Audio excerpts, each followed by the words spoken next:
Bom dia, então estamos com mesa cheia hoje, logo na primeira semana do programa, né, Pouso? né? E uma visita ilustre aqui, né? O senador Sérgio Moro. Senador. Muito obrigado, Mariana, Guilherme, Paulo. Um grande prazer estar aqui na Gazeta. Aliás, sou colunista da Gazeta, né? Melhor coluna, viu, pessoal? Não é, não. Mas fica o convite, né? Endosso aqui, assine a Gazeta do Povo. É um belo jornal aqui do Paraná, que tem tido posições corajosas dentro do nosso cenário político e vai ter textos de qualidades lá. Pode até não gostar do meu texto, mas tem os outros. Não, tem o meu também. É claro, com Deixa eu fazer certeza. minha propaganda, né? Com certeza. Com certeza. Não falta coluna boa. Tem Paulo Pouso Não, Nobre, é tem a verdade. coluna Entre Linhas, tem Sérgio Moro. E aqui quem acompanha também a Gazeta do Povo sabe que tem Gui Oliveira apresentando Sem Rodeios. Nem e tudo é hoje perfeito, né? Dando a honra aqui de estar com a gente, né, Gui? Que bom que você está aqui. Fico muito feliz, fiquei sabendo da visita do senador Sérgio Moro. Aliás, seja muito bem-vindo.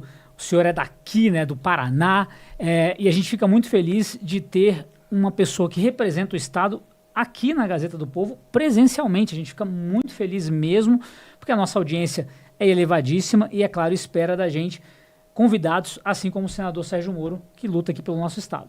Com certeza. E a gente tem alguns assuntos para tentar aproveitar aí a companhia do senador aí por uma meia hora aqui com a gente, antes da gente dar seguimento aos outros assuntos do programa. E assim, bom, acho que a gente pode começar até falando sobre a questão da Petrobras, né? A gente vê de volta Lula, de fato, com as mãos novamente na Petrobras, veio aqui ao Paraná, fez essa movimentação, trouxe essa imagem que o Pouso depois pode até comentar mais, né? Que faz uma referência ao petrolão, que isso até deixa a gente um pouquinho, desanima bastante a gente que viu tudo o que aconteceu, né? Imagino que você, principalmente, né, senador, que acompanhou de perto, muito até mais do que a gente, a Lava Jato, enfim, como é que é ver de volta, né, o Lula com as mãos, de fato, na Petrobras?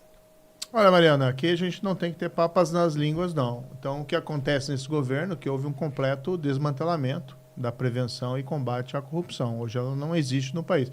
Inclusive, uma das ações iniciais do governo Lula foi de tentar declaração de inconstitucionalidade da lei das estatais. Foi suspenso. A lei das estatais, para quem não lembra, foi aprovada em 2016, na esteira daqueles escândalos, para evitar nomeações político-partidárias nas estatais. Então, aquele negócio de nomear tesoureiro do PT como conselheiro de estatal, como é o caso de Itaipu. Conseguiu uma liminar suspendo, nomeou quem queria, depois o Supremo revogou a liminar, mas manteve as nomeações, então não adiantou muito. Voltou, né? E aí quem diz é o vice dele, voltou ao local do crime. Eu acho que ele ofendeu ontem os paranenses em vários aspectos. Não só desse discurso dele, de vir aqui, ficar chorando, falou que tinha, Paulo, saudade de cadeia, não sei se era isso exatamente, quer visitar ali. Não, a gente pode matar essa saudade dele, né? A gente torce, inclusive, para que ele mate essa saudade, então. Mas assim, ele pode vir aqui, pode me ofender, não tem problema, não me afeto com as ofensas dele, mas não pode desrespeitar a população paranaense. Então, o que eles estão fazendo com a Petrobras, retomando esses investimentos, claro que a gente quer emprego, a gente quer crescimento do país, mas estão retomando investimentos que são extremamente questionáveis, já deram problemas no futuro, sem que, ao mesmo tempo, eles melhorem a governança e a área de compliance da Petrobras, das estatais, é temerário. E ele vem fazer isso aqui no Paraná, e vem com aquele discurso dele. Agora, o que eu achei mais ofensivo nessa história toda foi a visita dele à fábrica da Renault. Por quê? Tudo bem, nós queremos investimento, se tem investimento ali relevante, numa rodovia. Agora, o mesmo Lula que visita a Renault, na reforma tributária, que foi aprovada ali no Congresso, ele aprovou incentivos fiscais para instalação de montadoras no Nordeste. Ninguém tem nada contra o Nordeste, não é questão de preconceito, discriminação. Agora, a gente não aceita que o Paraná seja discriminado. Eu tentei, né, evitar que isso fosse aprovado. E veja, numa reforma tributária que é para acabar com a guerra fiscal, para acabar com os incentivos fiscais regionais, essa guerra fiscal, e eles colocam lá um incentivo para montadoras no Nordeste. Fui contra, me posicionei contra, mas foi a força do Lula, do governo federal, que levou à aprovação daquela medida. E aí vem gente dizendo que a gente tem que pedir perdão ao Lula, o Paraná tem que pedir perdão porque ele foi preso. A gente sabe o que aconteceu na Petrobras. A Petrobras foi saqueada pelos diretores que ele nomeou.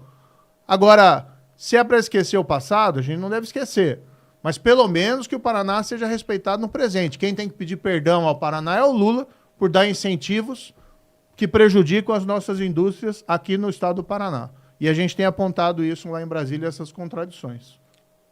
Parece uma política bem de vingança, né, Gui? É isso aí. Até aproveitando a deixa na questão da reforma tributária, senadora, a gente viu na Câmara que isso foi a toque de caixa, né? Tudo muito rápido, acelerado, uma pressão imensa do governo. A gente já viu do outro lado, no Senado, Eduardo Braga falando que a coisa já não vai ser assim, fez críticas, inclusive, a algumas frentes parlamentares, do agro também. O senhor acha que a reforma tributária vai ser um pouco mais devagar mesmo no Senado Federal? A tendência é essa? É necessário, sim, porque nós precisamos de mais reflexão sobre os textos. Essa reforma que foi aprovada, Guilherme, eu fui contra em vários aspectos dela, mas foi aprovada a emenda constitucional, paciência, né? Não sei se ela vai ser simplificadora como se anuncia, e não sei se a carga tributária não vai acabar sendo aumentada, porque é muito complicado fazer reforma tributária quando você tem um governo federal gastador. Mas se você tivesse um movimento do governo federal de conter os seus gastos, talvez a gente pudesse ter uma simplificação e uma redução da carga tributária. Mas, enfim, como se diz, né? Inês é morta, foi aprovada a emenda, agora a gente está na regulamentação e tem que tentar fazer daquele limão uma limonada, a melhor regulamentação possível. Como mexe muito na economia, a mudança dos impostos sobre consumo, mexe também na questão federativa da distribuição de recursos entre os estados, o mínimo que a gente tem que ter é reflexão, e que isso seja tomadas decisões ali deliberadas, e que as coisas sejam muito claras. Então, por exemplo, esses incentivos que o Lula concedeu à indústria automobilística do Nordeste em detrimento aqui do Sudeste, do Sul e do Paraná, prejudicando aqui a competitividade da indústria no Paraná, tem uma regulamentação e tem percentuais ali desses benefícios. Nós temos que, pelo menos, trabalhar que esses percentuais sejam os mínimos possíveis ali no Senado e depois na Câmara, porque já foi aprovado na Câmara, foi para o Senado, nós temos que tentar reduzir, que é difícil no Senado, porque o Norte e o Nordeste tem muita força ali pelo número de senadores, mas pelo menos temos que apontar essas contradições. Para o cidadão não vir aqui, posando de bacana, né, chorando lá porque o tempo de prisão dele não sei o quê, mas escondendo que nos bastidores ele atua contra os interesses econômicos da população paranaense. E aí não dá para dizer que a gente tem que pedir perdão para ele, é ele que tem que pedir perdão para o Paraná. É isso aí. Até, desculpa, Paulo, só para contextualizar também, quem não assistiu a FIEP, o discurso do senador Sérgio Moro, acompanhe. Ele bateu também nessas vindas do Lula aí, que ele sai elogiando, falando coisa, mas não traz de nada efetivo exatamente para o Estado, né, meu amigo? E o Lula falou, né, nessa mudança de imaginário, né? A esquerda tem essa obsessão, né, em impor uma narrativa e criar um imaginário. E até acho que a direita aí falha muito nesse aspecto, né? Porque realmente a esquerda tem o controle da imaginação do povo. Mas eu posso mudar um pouquinho o rumo da prosa, sair um pouquinho da Petrobras agora? Porque, senador, o senhor sabe que eu já escrevi até cobrando publicamente, e vindo para cá hoje mesmo, eu conversei lá com o pessoal do meu prédio e tal, falei que vinha conversar com o senhor, no Uber também, o motorista do Uber falou para eu expressar isso. E eu já escrevi várias vezes que eu sinto um ambiente de decepção. Muita gente esperava, até pela sua postura ali durante a Lava Jato, uma atuação mais enérgica. E enérgica mesmo, você sabe, sei lá, me vem à cabeça o Marcelo Van Hatt, tá lá sempre gritando e tal. E paira, assim, entre muita gente, muitos eleitores, inclusive do senhor, certa decepção. A minha pergunta é essa. O que o senhor tem a dizer para quem cobra uma postura mais enérgica do senhor no Senado, nesse momento que a gente está vivendo, né, que o STF aí vem à tona várias notícias, está ficando muito claro que o STF tem uma atuação que não está dentro das 4 linhas, né, e o Senado, obviamente, é a única casa que pode fazer alguma coisa. Paulo, a gente tem que distinguir 2 coisas, né, ser enérgico e ter estratégia. Você tem que ter estratégia e você tem que ter uma atuação efetiva. Então, eu ouço muita cobrança lá, por que o Senado não faz isso, por que o Senado não faz aquilo? A oposição é minoria. Então, não adianta subir na tribuna, soltar foguete, ficar gritando, se você não constrói politicamente soluções. O Senado, por exemplo, em relação ao Supremo Tribunal Federal, dentro das dificuldades que existem, aprovou a PEC antidrogas, que o Supremo queria liberar o consumo de maconha, o porte de maconha até 40 gramas. É uma decisão que pertence ao Congresso. Pode ser até a favor da descriminalização das drogas, eu sou contra, mas é uma decisão que pertence à população e ao Congresso, e não ao Judiciário. Nós aprovamos, está lá na Câmara. O Senado aprovou a PEC 8, para restringir as decisões monocráticas do Supremo. Está parada lá na Câmara. Então eu acho engraçado que às vezes a gente vê alguns lá cobrando, faça isso, faça aquilo. Primeiro, nós somos minoria, oposição, mas nós temos vocalizado e atuado dessa maneira. Agora veja, o Lula vem ao Paraná. Ele fala de quem no Paraná? Ele vai reclamar de quem no Paraná? Ele foi me ofender. Sim. Nós derrotamos o governo quarta-feira. Aprovamos o projeto de lei que restringe as solturas e audiência de custódia. Eu sei que as pessoas querem lá que a gente atue em temas corrupção, essas coisas. Hoje está bloqueado essa agenda no Brasil, por conta do governo Lula. Agora a gente tem atuado numa área que temos conseguido vitórias, que é da segurança pública, com o projeto de lei do fim das saidinhas. A emenda que eu apresentei no Senado foi fundamental que ela fosse aprovada. Não resolve o problema de segurança? Não resolve, mas é um passo na direção certa. O governo Lula foi contra, vetou. Nós derrubamos o veto. Na quarta-feira, aprovamos esse projeto 226, tá, de 2024, que dá uma racionalidade à audiência de custódia para evitar solturas indevidas, porque tem gente que é presa em flagrante, que é levado ao juiz. O juiz normalmente faz um trabalho correto, mas tem aqueles casos esdrúxulos do cidadão que foi preso em flagrante por um crime violento, de estupro, e é colocado em liberdade. Aquele que cometeu diversas infrações sucessivas e sucessivamente é colocado em liberdade e desmoraliza o trabalho da polícia, gera aquela situação de impunidade. E casos de gente que é presa em flagrante, com indicativo que é membro de organização criminosa, e o juiz coloca em liberdade. São casos excepcionais, mas mesmo assim são graves. Nós elencamos lá critérios que o juiz tem que observar e tem que levar em conta na decisão, e ainda estabelecemos que é obrigatório que o delegado e que o Ministério Público requeram a extração do perfil genético, que é a moderna impressão digital no momento da audiência de custódia. O governo era contra, vieram me pedir para tirar de pauta, pedido do Ministério da Justiça. Nós argumentamos, não, mas o que são contra, por quê? E esse projeto já está faz tempo, já tinha tirado de pauta uma vez, a pedido de outros parlamentares, veio esse pedido. Na votação, Paulo, quem observou, a base do governo ia votar contra. Aí eles viram que iam perder, e é um projeto que eu sou relator, e de repente mudaram, foi aprovado por unanimidade. Então, assim, claro que eu quero ser oposição, serei oposição a esse governo Lula, e nós temos nos posicionado nesse sentido. Agora a gente também quer aprovar medidas que sejam importantes para a população. Gostaria, né, muito está trabalhando no tema da corrupção, não é possível no governo federal. Agora, nas eleições municipais agora, que a gente tem feito um contraponto. Se Brasília está essa bandalha do governo federal, com mau exemplo para o país inteiro, nós estamos propondo, né, nas candidaturas que apoiamos aqui no estado do Paraná, para construir a nossa fortaleza Paraná, para evitar esse governo do PT, que venha aqui contaminar o nosso Paraná, as agências municipais anticorrupção, que serão controladorias empoderadas para fazer um trabalho efetivo, e o grande diferencial, com mandato fixo para o diretor, como é hoje o Banco Central.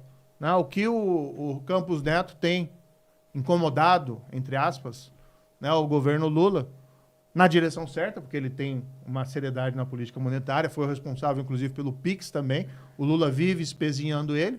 Se não tivesse o mandato, já teria se demitido. Queremos reproduzir esse modelo, até para fazer um contraponto. Nós não aceitamos isso. O Paraná não é isso. O Paraná é de gente honesta. O Paraná tem orgulho da Lava Jato. Sim. O Paraná não concorda em ser discriminado pelo governo federal em matéria tributária. Então, a gente vai fazer esse contraponto.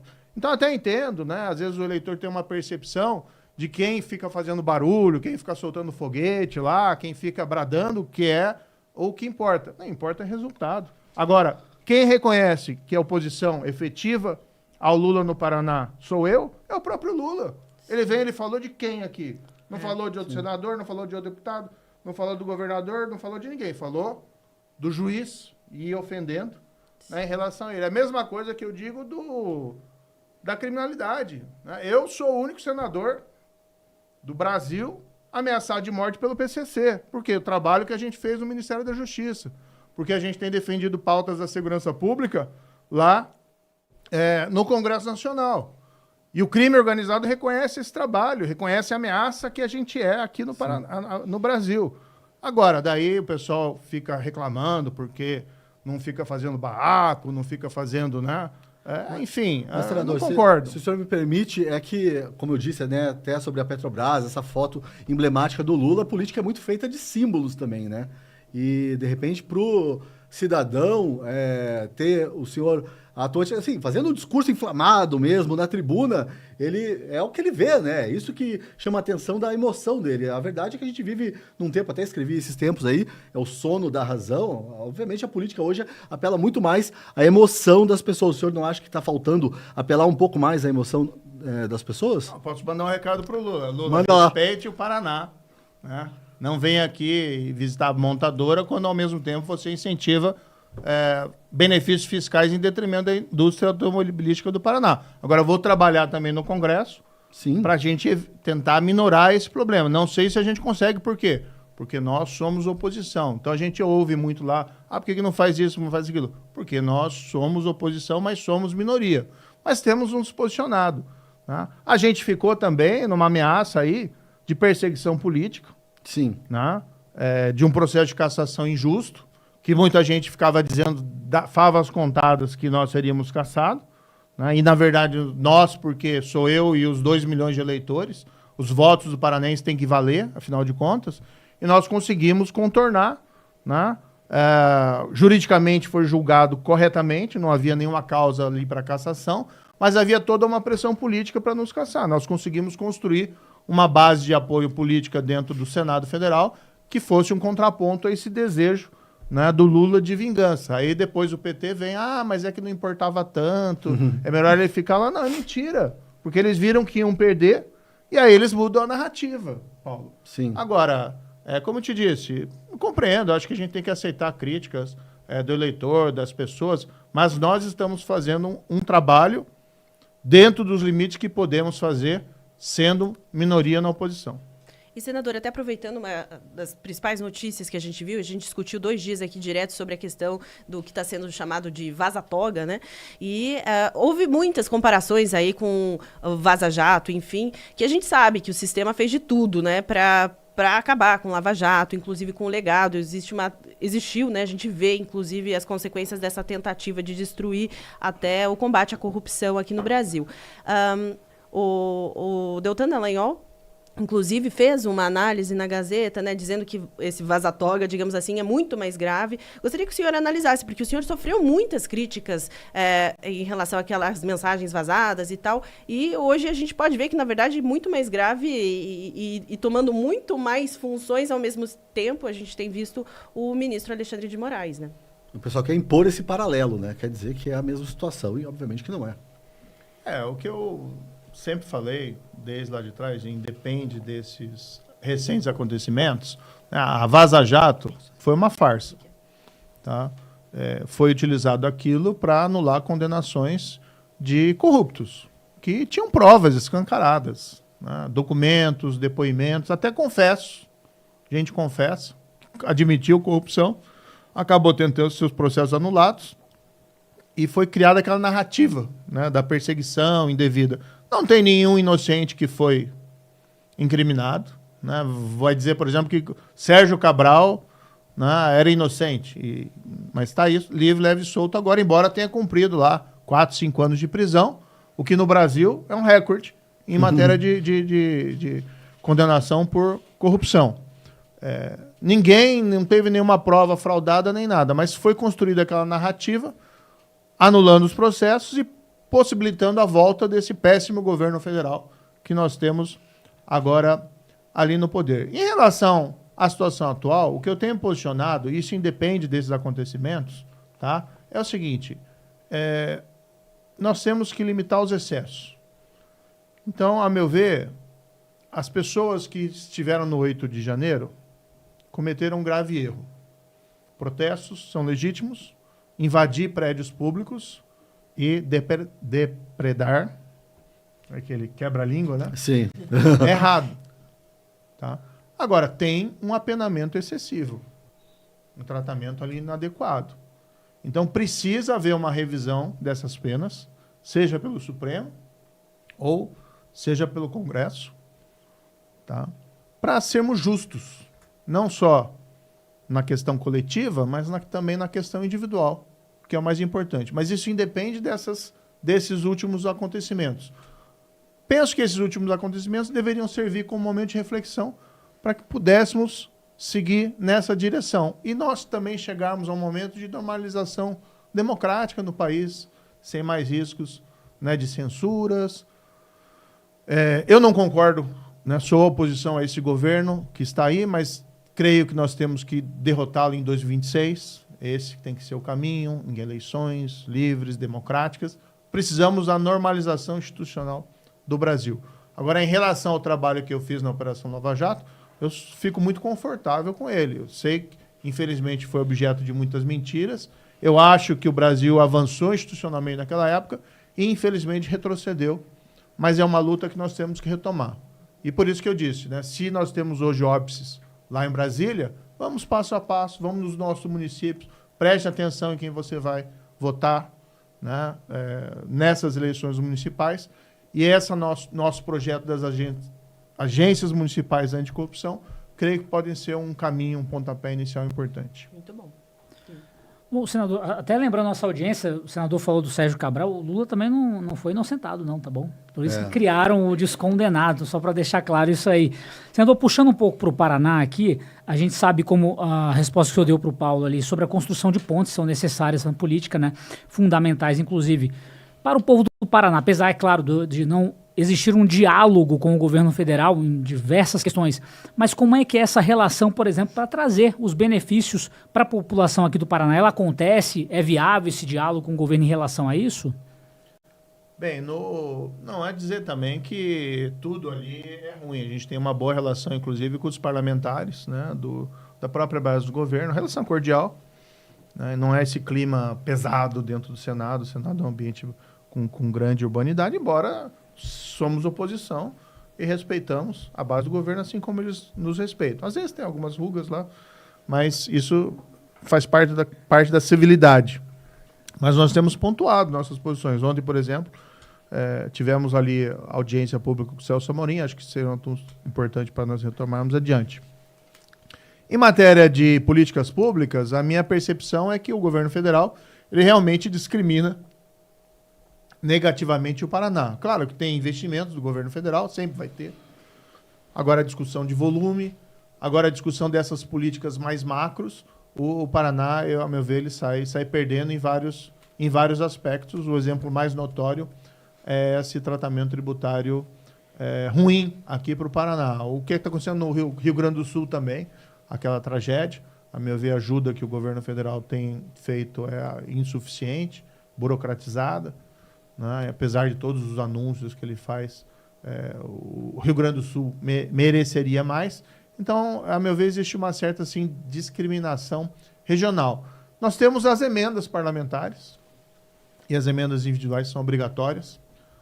Aliás, eu quero fazer uma propaganda. Essa semana eu lancei um mecanismo inédito, tá? Vocês podem procurar, quem está nos ouvindo aí, contatoseguro.com/Gabinete Sérgio Moro, que a gente tem em transparência ativa nossas emendas individuais, os valores e a fase de execução e implementação delas.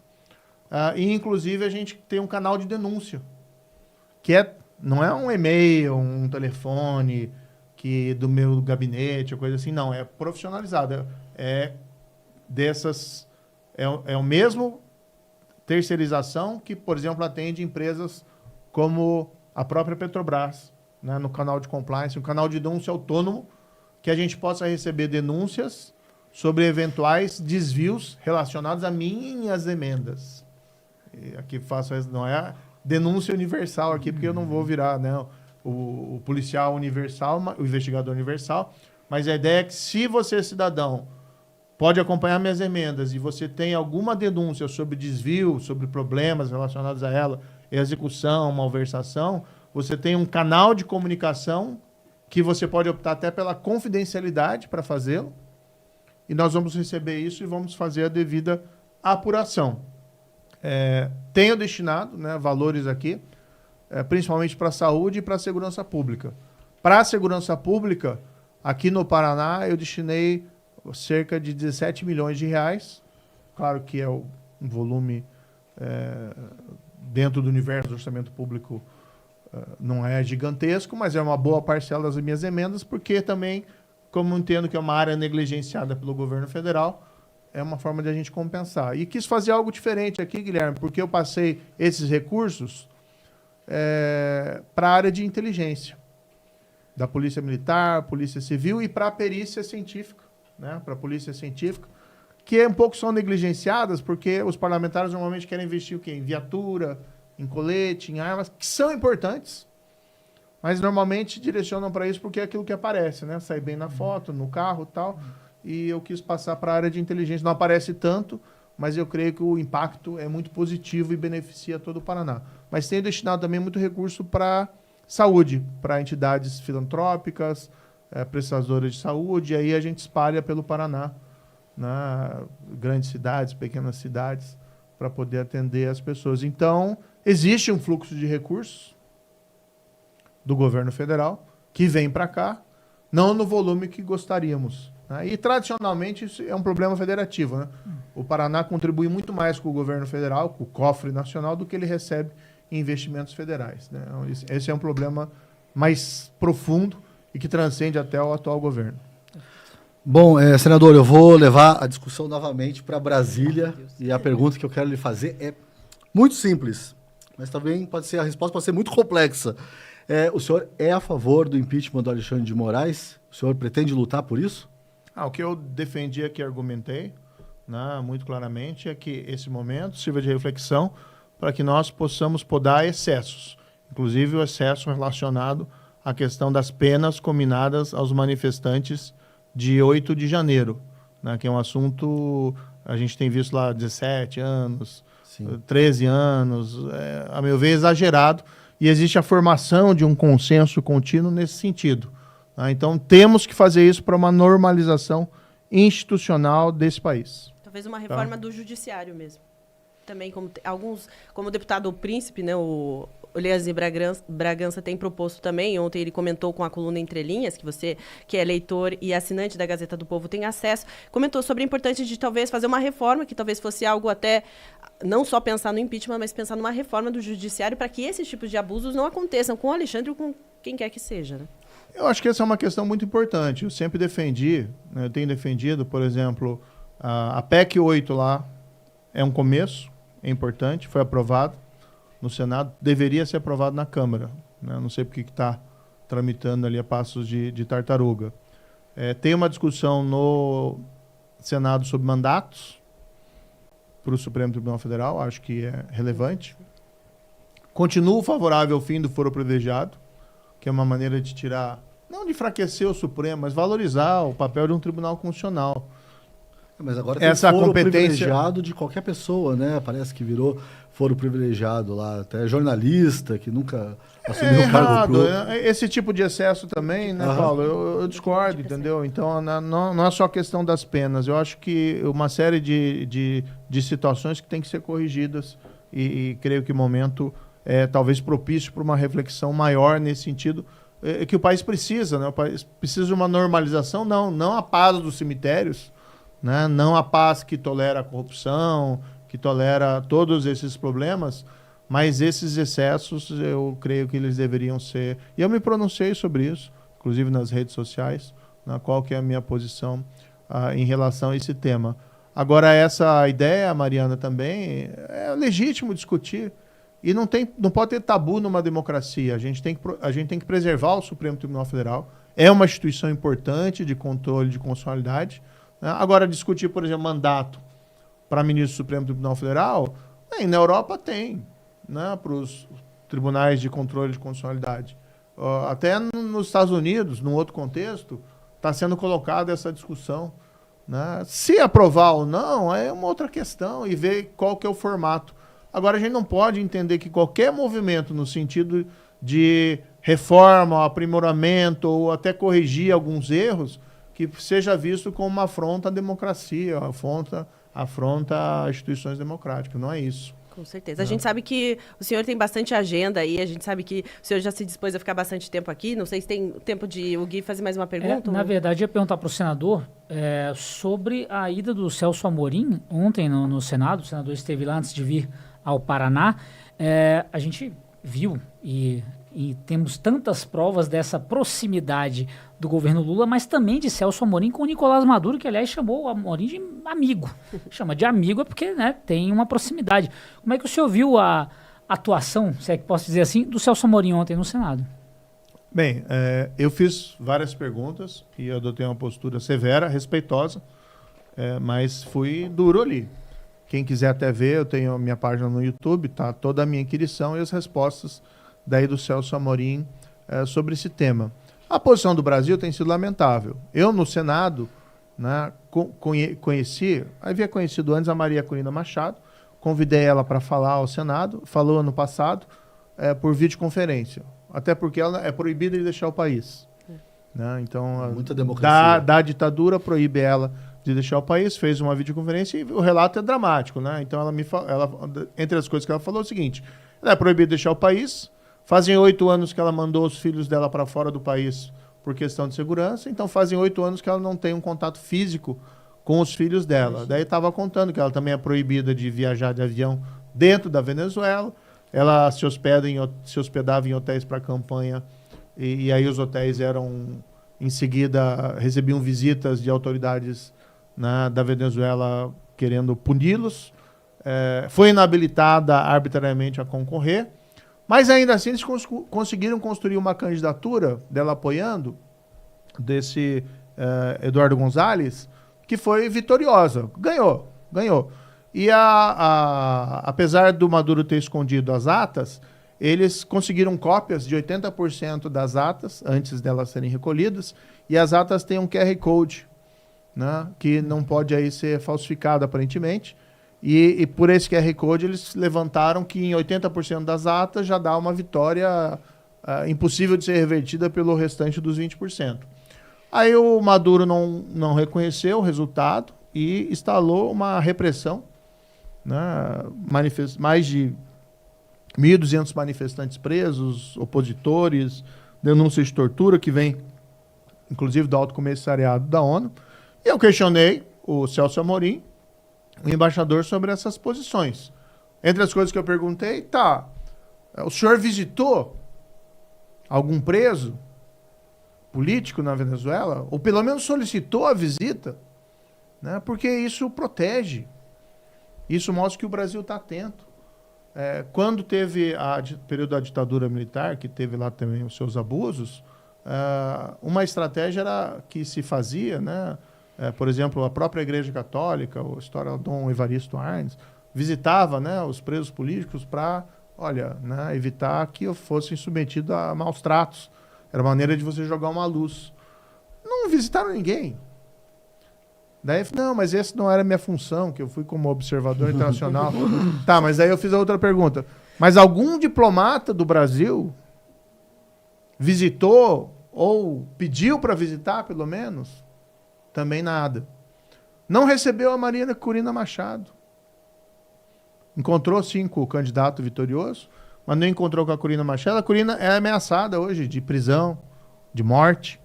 E eu até coloquei, mas, embaixador, também uma forma de proteger a pessoa é mostrar que o governo brasileiro se importa, né? E reconhecer ela como uma legítima representante da oposição.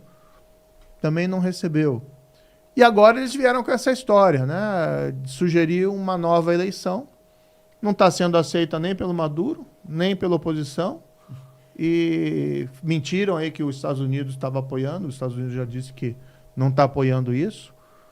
E o que o pessoal diz, e eu reproduzi essa questão, mas vai fazer uma nova eleição enquanto o Maduro sequestra, mata, prende a oposição. Qual que é o sentido disso? Aí o embaixador falou, não, o Brasil quer a paz, né, na Venezuela. Mas é a paz do Maduro? Né? É essa paz que se quer, com a oposição sendo dizimada? Então, acho que a posição do Brasil, desde o início, foi errada. Receber o Maduro com pompas no Brasil foi lamentável. É claro que o Brasil também tem uma atuação limitada lá. Não tem como você também forçar a deposição do Maduro. Não vai invadir o país? Não vai invadir o país. Agora, chega um momento em que você tem que assumir uma posição. O Brasil ele foi garante do Acordo de Barbados, pelo qual o Maduro se comprometeu a fazer eleições livres. Até quando esse acordo vai ser violado pelo Maduro, com o Brasil adotando uma posição de condescendência? Então essa proximidade ideológica entre o Lula e o Maduro acaba, a meu ver, comprometendo o juízo da nossa diplomacia presencial e deixa o Brasil com uma imagem ruim perante a comunidade internacional. Hoje, cada vez mais a gente vê o Brasil longe das democracias ocidentais e cada vez mais perto dos regimes autocráticos. Isso acaba impactando a nossa credibilidade na comunidade internacional. Essa proposta de novas eleições, para mim, Maduro ganha tempo, enquanto o Brasil perde credibilidade internacional. Se fosse o Lula perder credibilidade, comigo ele já não tem nenhuma. Não seria um problema. Mas quando o Brasil é colocado nessa situação vexaminosa, eu acho péssimo para o país, porque isso acaba impactando outras áreas também. Sim, até porque o próprio Lula já disse que ele está cada vez mais maduro, né? Bom, senador, não quero tomar mais teu tempo, eu sei que o senhor tem outros compromissos, a gente até passou um pouco do previsto, porque a gente queria muito aproveitar aí sua nobre presença aqui, agradecemos muito, fica o convite para outras vezes vir participar também do programa Entre Linhas, viu? Perfeito, só deixa aqui eu acrescentar, né, a gente agora está em fase de campanha, que eu apoio aqui a candidatura do Neyley Prévost a prefeito, e a vice é minha esposa, Rosângela Moro, deputada federal, faz um belíssimo trabalho lá no Congresso Nacional, especialmente na área de saúde.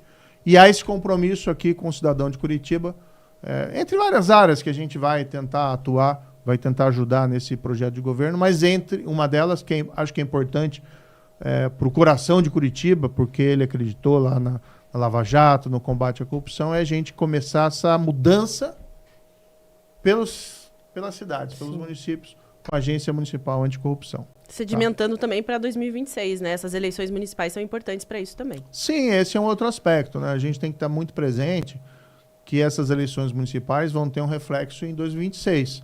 Eu tenho falado na minha construção de projeto político que a gente tem que construir a nossa fortaleza no Paraná. Porque imagina, Paulo, se o governo federal já é terrível, péssimo, imagina se a gente tiver um representante do PT no governo do estado.